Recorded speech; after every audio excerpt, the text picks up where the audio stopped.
Hi everyone, today is May 25th and I'm going to read the Bible. And for the Old Testament, the reading is taken from 2 Samuel chapter 9 to chapter 11.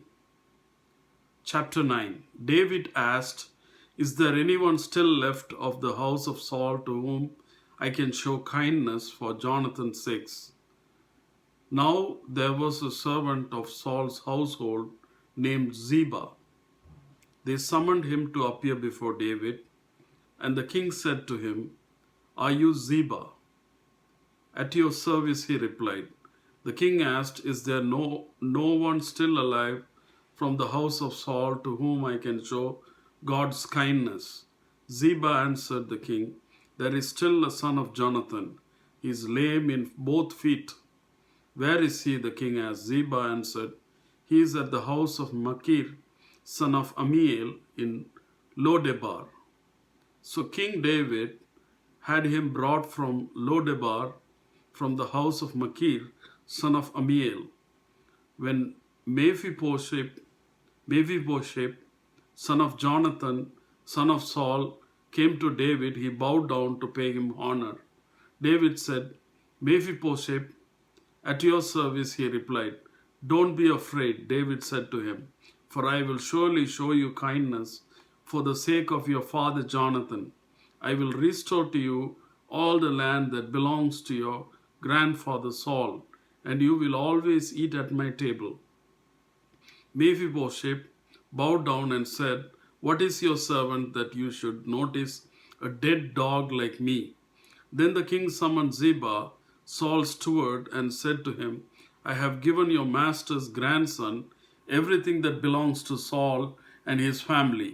You and your sons and your servants are to farm the land for him and bring in crops so that your master's grandson may be provided for. And Mephibosheth, grandson of your master, will always eat at my table."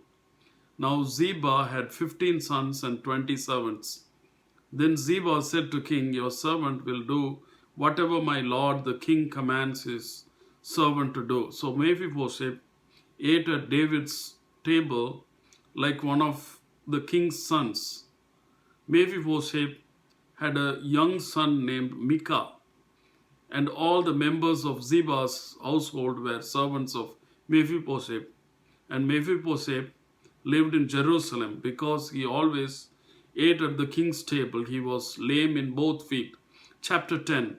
In the course of time, the king of Ammonites died, and his son Hanun succeeded him as king. David thought, "I will show kindness to Hanun, son of Nahash, just as his father showed kindness to me." So David sent a delegation to express his sympathy to Hanun concerning his father. When David's men came to the land of Ammonites, the Ammonite commander said to Hanun, their lord, "Do you think David is honoring your father by sending envoys to you to express sympathy? Hasn't David sent them to you only to explore the city and spy it out and overthrow it?" So Hanun seized David's envoys, shaved off half of each man's beard, cut off their garments at the buttocks, and sent them away. When David was told about this, he sent messengers to meet the men, for they were greatly humiliated. The king said, "Stay at Jericho till your beards have grown, and then come back." When the Ammonites realized that they had become obnoxious to David, they hired 20,000 Aramean foot soldiers from Beth Rehob and Zobah, as well as the king of Maacah with 1,000 men, and also 12,000 men from Tob. On hearing this, David sent Joab out with the entire army of fighting men. The Ammonites came out and drew up in battle formation at the entrance of their city gate, while the Arameans of Zobah and Rehob, and the men of Tob and Maacah, were by themselves in the open country.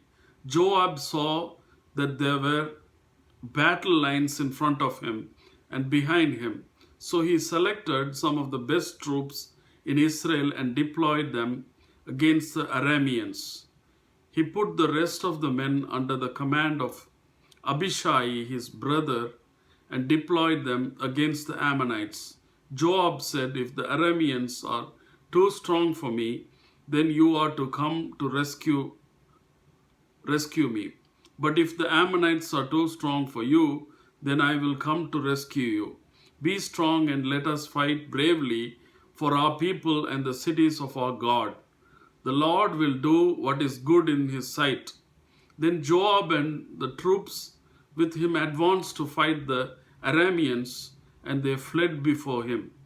When the Ammonites realized that the Arameans were fleeing, they fled before Abishai and went inside the city. So Joab returned from fighting the Ammonites and came to Jerusalem. After the Arameans saw that they had been routed by Israel, they regrouped. Hadadezer had Arameans brought from beyond the Euphrates River. They went to Halam with Shobach and the commander of Hadadezer's army leading them. When David was told of this, he gathered all Israel, crossed the Jordan, and went to Hilam. The Arameans formed their battle lines to meet David and fought against him. But they fled before Israel, and David killed 700 of their charioteers and 40,000 of their foot soldiers.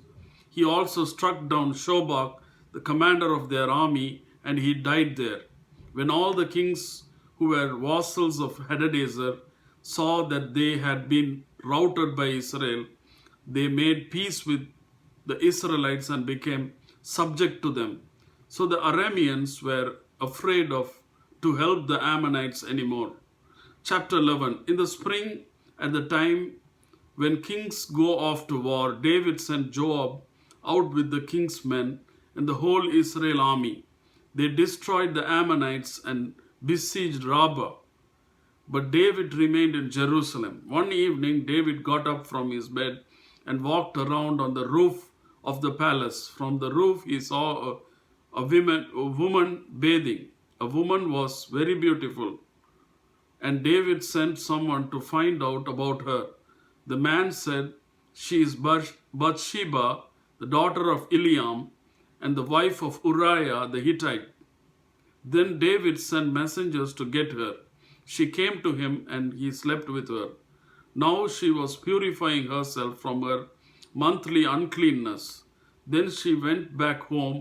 Woman conceived and sent word to David saying, "I am pregnant." So David sent this word to Joab, "Send me Uriah the Hittite." And Joab sent him to David. When Uriah came to him, David asked him how Joab was, how the soldiers were, and how the war was going. Then David said to Uriah, "Go down to your house and wash your feet." So Uriah left the place, and a gift from the king was sent after him. But Uriah slept at the entrance to the palace with all his master's servants and did not go home to his house. David was told Uriah did not go home. So he asked Uriah, "Haven't you just come from the military campaign? Why didn't you go home?" Uriah said to David, "The ark and the Israel and Judah are staying in tents, and my commander Joab and my Lord's men are camped in the open country. How could I go to my house to eat and drink and make love to my wife? As surely as you live, I will not do such thing." Then David said to him, "Stay here one more day, and tomorrow I will send you back." So Uriah remained in Jerusalem that day and the next. At David's invitation, he ate and drank with him, and David made him drunk. But in the evening, Uriah went out to sleep on his mat among his master's servants. He did not go home. In the morning, David wrote a letter to Joab and sent it with Uriah. In it, he wrote, "Put Uriah out in front where the fighting is fiercest. Then withdraw from him so he will be struck down and die."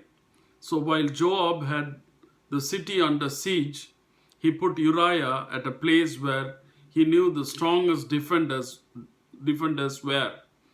When the men of the city came out and fought against Joab, some of the men in David's army fell. Moreover, Uriah the Hittite died. Joab sent David a full account of the battle. He instructed the messenger, "When you have finished giving the king this account of the battle, the king's anger may flare up, and he may ask you, 'Why did you get so close to the city to fight? Didn't you know they would shoot arrows from the wall?' Who killed Abimelech, son of Jerub-Besheth? Didn't a woman drop an upper millstone on him from the wall so that he died in Thebes? Why did you get so close to the wall? If he asks you this, then say to him, 'Moreover, your servant Uriah the Hittite is dead.'" The messenger set out. When he arrived, he told David everything Joab had sent him to say. The messenger said to David, "The men overpowered us and came out against us in the open, but we drove them back to the entrance of the city gate. Then the archers shot arrows at your servant from the wall, and some of the king's men died. Moreover, your servant Uriah the Hittite is dead." David told the messengers, "Say this to Joab, 'Don't let this upset you. The sword devours one as well as another. Press the attack against the city and destroy it.' Say this to encourage Joab." When Uriah's wife heard that her husband was dead, she mourned for him. After the time of mourning was over, David had her brought to his house, and she became his wife and bore him a son. But the thing David had done displeased the Lord. The next reading is taken from John chapter 15. "I am the true vine, and my Father is the gardener. He cuts off every branch in me that bears no fruit, while every branch that does bear fruit he prunes, so that it will be even more fruitful. You are already clean because of the word I have spoken to you. Remain in me as I also remain in you. No branch can bear fruit by itself. It must remain in the vine. Neither can you bear fruit unless you remain in me. I am the vine, you are the branches. If you remain in me and I in you, you will bear much fruit. Apart from me, you can do nothing. If you do not remain in me, you are like a branch that is thrown away and withers. Such branches are picked up, thrown into the fire and burned. If you remain in me and my words remain in you, ask whatever you wish, and it will be done for you. This is to my Father's glory, that you bear much fruit, showing yourself to be my disciples. As the Father has loved me, so have I loved you. Now remain in my love. If you keep my commands, you will remain in my love, just as I have kept my Father's commands and remain in his love. I have told you this so that my joy may be in you and that your joy may be complete. My command is this: love each other as I have loved you.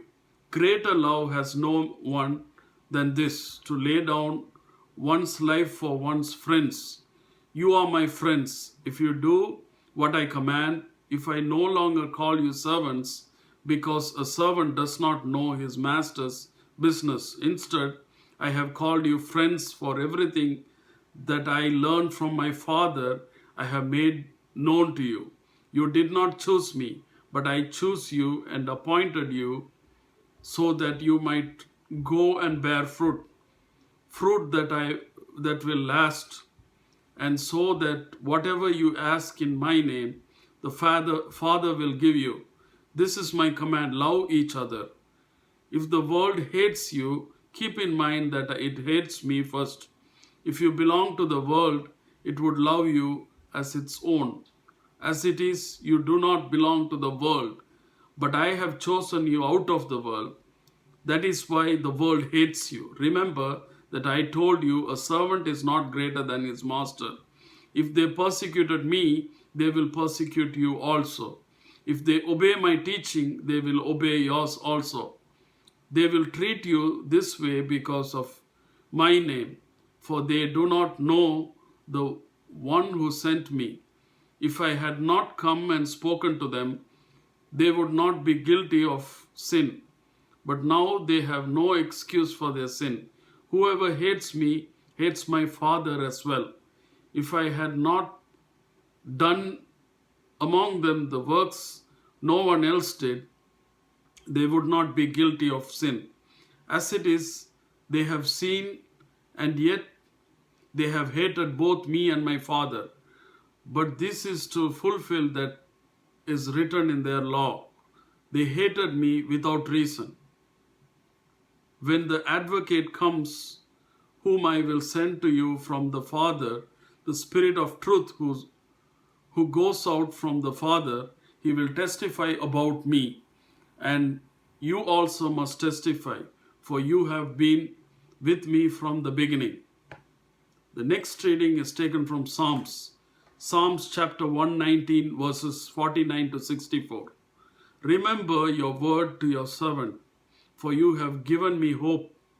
My comfort is my suffering is this. Your promise preserves my life. The arrogant mock me unmercifully, but I do not turn from your law. I remember, Lord, your ancient laws, and I find comfort in them. Indignation grips me because of the wicked who have forsaken your law. Your decrees are the theme of my song. Whoever I lodge in the night, Lord, I remember your name, that I may keep your law. This have been my practice. I obey your precepts. You are my portion, Lord. I have promised to obey your words. I have sought your face with all my heart. Be gracious to me according to your promise. I have considered my ways and have turned my steps to your statutes. I will hasten and not delay to obey your commands. Though the wicked bind me with ropes, I will not forget your law. At midnight, I rise to give you thanks for your righteous laws. I am a friend to all who fear you, to all who follow your precepts. The earth is filled with your love, Lord. Teach me your decrees. The next reading is taken from Proverbs. Proverbs 16 verses 1 to 3. To humans belong the plans of the heart, but from the Lord comes the proper answer of the tongue. All a person's way seems pure to them, but motives are weighed by the Lord. Commit to the Lord whatever you do, and he will establish your plans. Amen.